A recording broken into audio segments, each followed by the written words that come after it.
Hello friends, आज हम बुद्धि के क्वेश्चन आंसर करेंगे और बहुत ही मोस्ट इम्पोर्टेंट क्वेश्चन है। इन्हें आप ज़रूर एक बार देखें। आपके मान लीजिए आपके पूरे चैप्टर का सार है और बुद्धि के क्वेश्चन की कम से कम मैं 2 वीडियो बनाऊंगी और आप ये मान लीजिए कि आपके चैप्टर से कोई भी क्वेश्चन उसमें से नहीं रहेगा।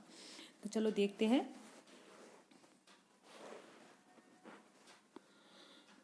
बुद्धि का वैज्ञानिक मापन सर्वप्रथम किसने प्रारंभ किया था? बुद्धि का वैज्ञानिक मापन सबसे पहले किसने प्रारंभ किया था? तो इसका सही आंसर है बिने ने। किसने किया था? बिने ने। मानसिक आयु के संप्रत्यय को किसमें महत्वहीन समझा गया है? मानसिक आयु के संप्रत्यय को किसमें महत्वहीन समझा गया है? बुद्धि लब्धि में, विचलन बुद्धि में, कुशलता सूचांक में या किसमें? तो इसका सही आंसर है विचलन बुद्धि में। बुद्धि का द्विकारक सिद्धांत दिया था। बुद्धि का द्विकारक सिद्धांत किसने दिया है? तो देखिए इसका सही आंसर क्या होगा। स्पीयरमैन ने बुद्धि का द्विकारक सिद्धांत दिया था। ठीक है।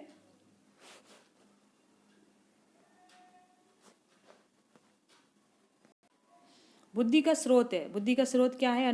अनुवांशिक है, अधिगम का परिणाम है या स्वयं तथा वातावरण की अनंत क्रिया है, क्या है? तो इसका देखिए बुद्धि का स्रोत अनुवांशिक भी है, अधिगम का परिणाम भी है, स्वयं तथा वातावरण की अनंत क्रिया भी है। उपयुक्त सभी इसका आंसर है।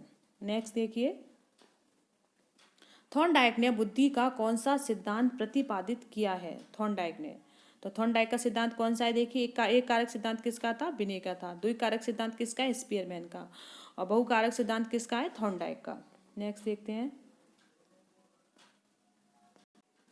बुद्धि लब्धि शब्द का जनक कौन है?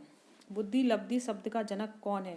तो इसका सही आंसर है बुद्धि लब्धि शब्द का जनक कौन है? किसने बुद्धि लब्धि जो शब्द दिया था वो था विलियम स्टन। कौन था? William stun.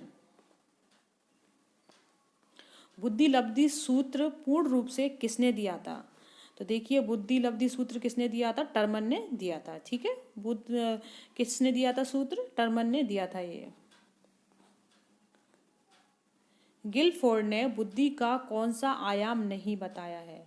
तो देखिए गिलफोर्ड ने कौन सा आयाम नहीं बताया है? उन्होंने मूल्यांकन नहीं बताया है। गिलफोर्ड ने संक्रिया बताई है, विषय वस्तु बताई है, उत्पाद बताई है, लेकिन उन्होंने मूल्यांकन नहीं बताया है।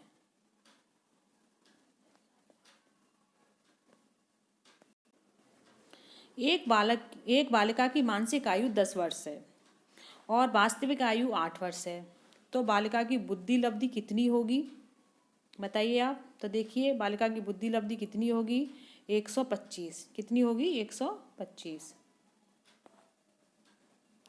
एक बालक की मानसिक आयु 6 वर्ष से बढ़ाकर 8 वर्ष हो जाती है। बालक की मानसिक आयु 6 वर्ष से बढ़कर 8 वर्ष हो जाती है तो उसकी वास्तविक आयु 10 वर्ष है। तो बालक है जो आप किस श्रेणी में रखोगे? तो देखिए वो बालक कौन सी श्रेणी में आता है? मंद बुद्धि श्रेणी में। अशाब्दिक सामूहिक परीक्षण है। कौन सा है अशाब्दिक सामूहिक परीक्षण? आर्मी बीटा परीक्षण कैसा है? ये अशाब्दिक सामूहिक परीक्षण है।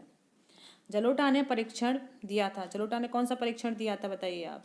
तो देखिए इसका सही आंसर है सामूहिक बुद्धि परीक्षण जलोटा का दिया परीक्षण है। और फ्रेंड्स क्वेश्चन को सही तरह से करने का एकमात्र ये है कि आप जैसे वीडियो है उसको पॉज कीजिए और उसका आंसर आप पहले आप क्वेश्चन को देख के उसका आंसर आप खुद सोचिए। जब उसे आप देखिए इस तरह से आप करोगे तो आपके सारे क्वेश्चन अच्छे से प्रैक्टिस हो जाएगी।